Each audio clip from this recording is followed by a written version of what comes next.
the Reformation, Keegan Dimitrovic, and we are here with a tier list for Survivor Series that's coming up next weekend. And it's going to be Survivor Series World Championship matches. So we're going to go through them, and there's going to be a select tier list that we have. So it's going to start with All Due Respect, which means it's not a match of my preference, but I always remember that opinions are subjective and subjectivity is always prominent. So always feel free to disagree because it's just one person's opinion, and that is that. So we have the All Due Respect, which is a match that's not really preferable to me. Satisfactory means that the match accomplished what it needed to do. Good is obviously a good match, and then GOAT is classic match. So let's get started. Undertaker and Hulk Hogan, Survivor Series 1991. This would be the Dead Man's first ever WWE Championship win. But I think a lot of people, they kind of overstate match quality for something else. So I'm going to put this in the satisfactory category if the tier decides it wants to move. But yes, it goes in the satisfactory category for that reason. So Undertaker and Hogan, it accomplished what it needed to do. People can give star ratings or give whatever they want, but that's not what this match was about, and it wasn't necessary at this particular time. So up next we have Shawn Michaels versus Bret the Hitman Hart, Survivor Series 1992. I thought this match was amazing. It goes in GOAT category for me. It's one of the very early meetings between Bret and Shawn, and the dynamic between these two was incredible. And this is when Bret was at the height of his WWE title run. He had just won it from Ric Flair the month prior, so gets GOAT status for me. Really good match. It's still on YouTube if you don't have the WWE Network, so I recommend checking it out. Then up next we have Bret Hart versus Bob Backlund, Survivor Series 1994. I know the Bret Hart and Bob Backlund program's been pretty polarizing, and even from Bret himself, but I thought this match was quite good. I think it was a really good technical match. So they also had a really good match on a Saturday night as well, which that match was absolutely incredible. I think it was Saturday night's main event. Sorry, that's the WCW fan coming out in me. Bret Hart versus Diesel. Survivor Series 95. Again, in the good category, I thought these two had really good chemistry. They also had a really good match of the Royal Rumble, too. So those two are definitely worth checking out. Sid and Shawn, Survivor Series 96. Really good match. I like this match a lot. Probably my favorite Sid match, to be honest with you. And I think it worked like a charm. Survivor Series 97. Bret and Shawn. I'm going to put it in satisfactory because the match was supposed to go a lot longer, and then obviously we know what happened with the screw job, so I'm not gonna beat a dead horse with it. But the match is fine. I mean, it was a wild brawl, and really it started earlier. Like I think the match only went like 11 minutes or something like that, or 10, something like that. But it probably was gonna go longer, way longer. So we didn't really get the full match. So this match really got cut in a quarter. Rock and Mankind Survivor Series 98. I'll put it in satisfactory. I think it was another Attitude Era match that just kind of did what it needed to do. And not everything's about match quality. It's sometimes just about doing business and getting that business done. And that's, again, what this match was. Which also was this match between The Big Show, Triple H, and The Rock from Survivor Series 1999. And that also is a satisfaction. I'm not a big fan of triple threat matches, as some of you know. Kurt Angle and The Undertaker from Survivor Series 2000. Again, this is going to go in the satisfactory part. This is one of the very early meetings, maybe even the first televised meeting that these two had. And Undertaker also wore Godfather's pants because Undertaker forgot his own. So, Undertaker and Kurt goes in the satisfactory. And, it was a fine match. They would go on that better matches like on SmackDown in September 2003, which is a classic, and then No Way Out 2006, and the rematch on March 3rd, 2006. So they would go on that many classics. And then we would have Brock Lesnar and The Big Show from Survivor Series 2002. This match went under 5 minutes, but man, was it filled with action and a good story for that time. I'm actually going to put it in the good. This is one of the best sprint matches I've seen. And Again, the story was really good. Brock had some injured ribs, but he still managed to get Big Show up for an F5, and this was just bell to bell action. And then it also had the betrayal of Paul Heyman, taking out Brock and siding with Big Show. So again, I really like this match, and it didn't overstay its welcome. That's for sure. So also too, we have the Elimination Chamber match from Survivor Series 2002. I'm trying to find it in this tier list. It was in here originally, but seems like it got taken out by accident. So never mind. Sorry, it's right here. It's right here. But that's gonna go in GOAT category as well because this was the first ever chamber match, and I still think it might be the best chamber match to this day. This one in New Year's Revolution 2005, I think are 1A and 1B for the best chamber matches, and we also got the great moment of Shawn Michaels coming back in his second match and winning the World Heavyweight Championship. So it doesn't get much better than that. Then we have Triple H and Goldberg from Survivor Series 2003. This match was it was satisfactory. It did what it needed to do. Goldberg was heavily selling his right ankle throughout the entire match, so it was fine. And Goldberg would go on to lose the belt, I believe, the next month at Armageddon in a triple threat with Kane and Triple H. So, but it was a fine match. So, and the same thing goes for JBL and Booker T during JBL's really good WWE Championship run in 2004. I put this one in the satisfactory category too. Kind of a similar thing with Triple H and Goldberg. This was a match, a business style match that just needed to do what it needed to do, and that was make sure that JBL escaped with the WWE title without hurting Booker as a main event guy. Booker T is one of my favorite pro wrestlers of all time, by the way. Okay, and then Survivor Series 2005, John Cena and Kurt Angle. Again, I'm going to put this in the satisfaction that this isn't one of the better matches they've had. They had a really good one at No Way Out 2005, multiple months prior, before this, earlier in the year. And I think that match is way better than this one. For these Cena and Angle matches later in 05, they were very story-based with, Kurt aligning with Eric Bischoff, and which didn't last long, but it was, to try and get Cena over as a babyface more. And, yeah, I mean, it was a fine match, but they've had way better before. Then we had Batista and King Booker for Survivor Series 2006, keeping with the theme of satisfactory. I think this is another one that just needed Batista in the last chance match to win the World Heavyweight title from Booker because they had been feuding since Batista really had come back in the summer of 06. So again, it did what it needed to do. Undertaker and Batista from Survivor Series 2007. I'm actually going to put this one in the GOAT category because I feel like this match is never talked about, but it was so good. I thought this match was so good. But again, nobody talks about it. And I love the story of Undertaker and Batista. I think it was the feud of the year of 07. And we got a really good return with Edge, even though it was spoiled on the poster of that year. And Edge came out and cost Undertaker the match, which would continue to lead to them feuding throughout almost the entirety of 2008. Also in the GOAT category from the same show, Shawn Michaels and Randy Orton for the WWE Championship. I love the story of this match. I love the psychology of it.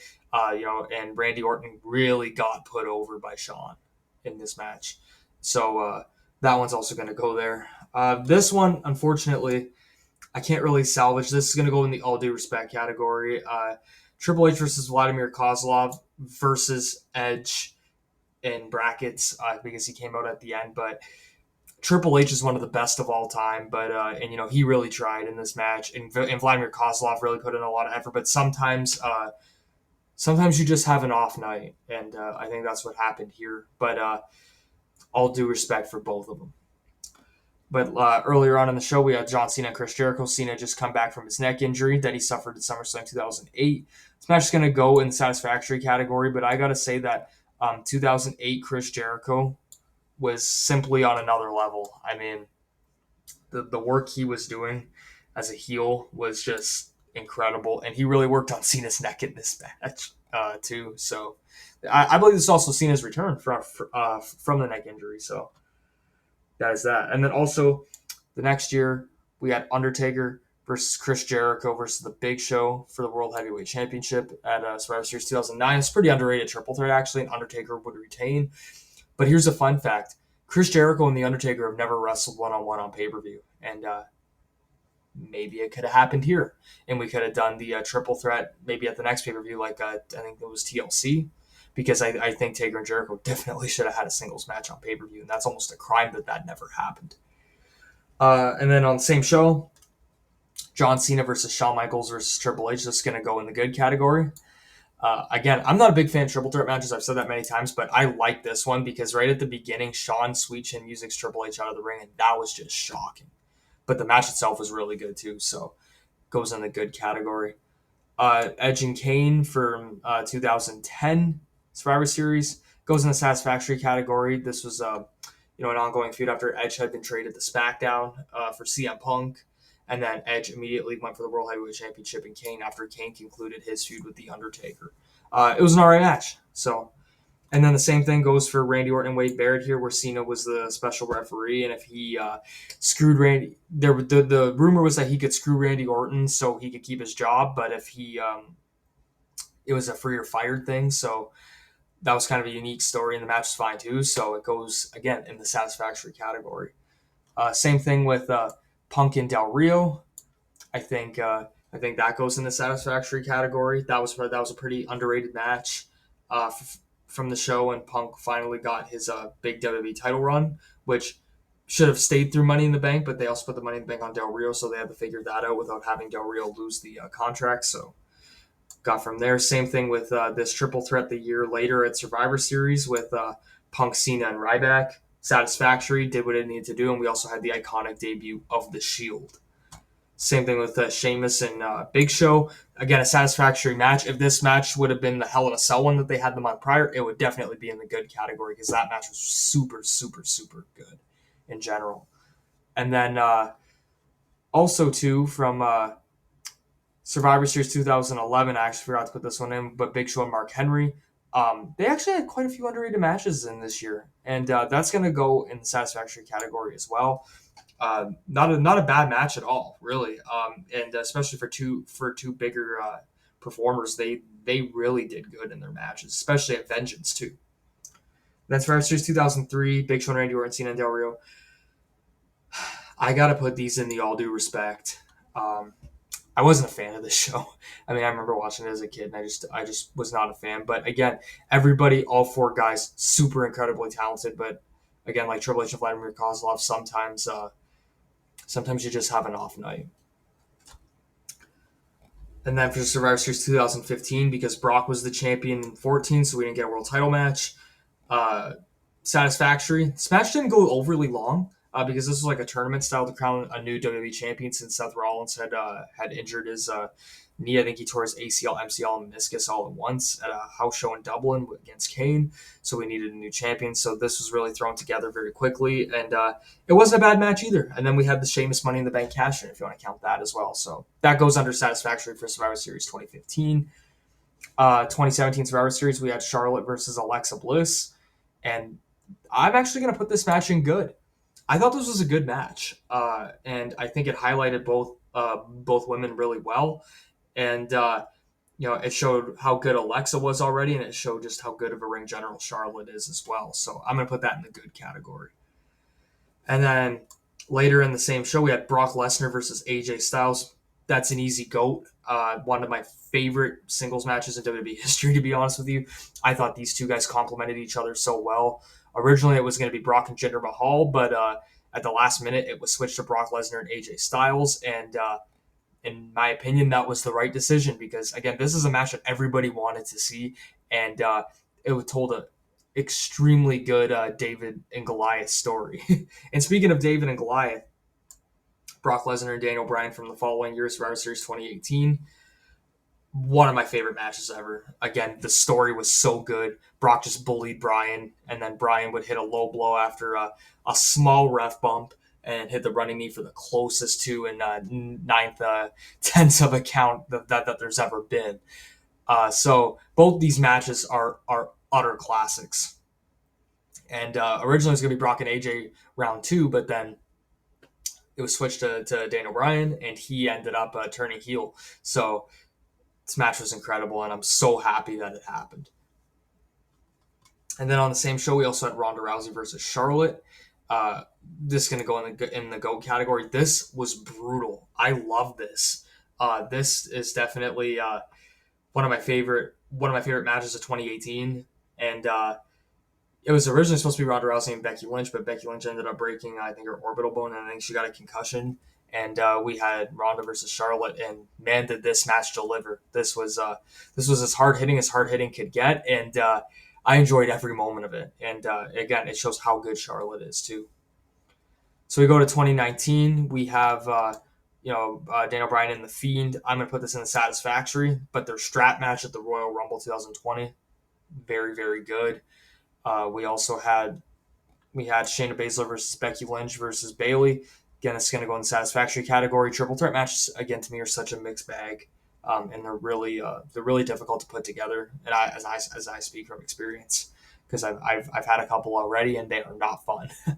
And then also, too, we had Brock Lesnar and Rey Mysterio for the WWE Championship. Not a very long match, but we got a lot of good in this match and really good psychology and storytelling. And Rey and Dominic hit the double 619. Got the really close near fall with Brock, but ultimately Brock came back in the end and F5'd Rey and won the match. But again, not bad, and it did what it needed to do. And then Adam Cole and Pete Dunne. I'm gonna put that in GOAT match, even though like the NXT Championship, to me it's a World Championship, but some might argue against that. But I'm gonna put it in here because I just thought the match was excellent, and I can't say enough good things about those two. And then Survivor Series 2020, we have Sasha Banks and Asuka, a really underrated match. I'm gonna put it in Satisfactory, and I thought it was pretty decent. I really liked their SummerSlam match too at SummerSlam 2020. I thought that was another very good match. And then Roman Reigns versus Drew McIntyre Survivor Series 2020. I'm going to put this in good. I thought it was a really good match. And this is when Roman was really fresh as the tribal chief, and both of these guys were at the top of their game. And they tried to make Drew look strong too with the Jey Uso interference. So I thought it was a good match. And then Becky Lynch versus Charlotte, Survivor Series 2021. I'm going to put this in GOAT category because this felt like a real fight. Like this is like a fight you would a street fight like you would see kind of in school, or something like that, or just two people who have beef that just need to settle the score. And this is what this was. This was very hard hitting. It was very fast paced, and it told a really good story between two people who had a legitimate beef. And it was pretty stiff, but I think this match was excellent. Probably one of my favorite matches in Survivor Series history. So hence why it's going to be in GOAT status. And then we had Roman Reigns and Big E Survivor Series 2021 as well. I'm going to put this in the Satisfactory category. I thought the match was pretty decent, but at the same time too, I think this is a match where maybe it shouldn't have been booked because Big E was just coming off being WWE champion, and I don't think he needed to take the loss here per se. So I would have maybe had these two kind of in the Survivor Series elimination match between SmackDown and Raw, and maybe Big E can get more protected that way. Or maybe Big E just wins the match because then Roman in that match doesn't necessarily need to take a pin to take a fall. So maybe we could have done that. And then Ronda and Shotzi from Survivor Series 2022, the latest match. I'm going to put that in the Satisfactory category because I think I love Shotzi. I think she's brilliant, and Ronda was good at being a bully here, so there was some decent psychology to this match, and that's my tier list for world title matches at Survivor Series. If I forgot any, just please remind me. I think I got them all, but I could be wrong. So let me know what you guys think. What are your tier lists like? What do you have in GOAT category? What do you have in the good category too? Like, share, comment, and subscribe, and I'll be back soon with a lot more. See you.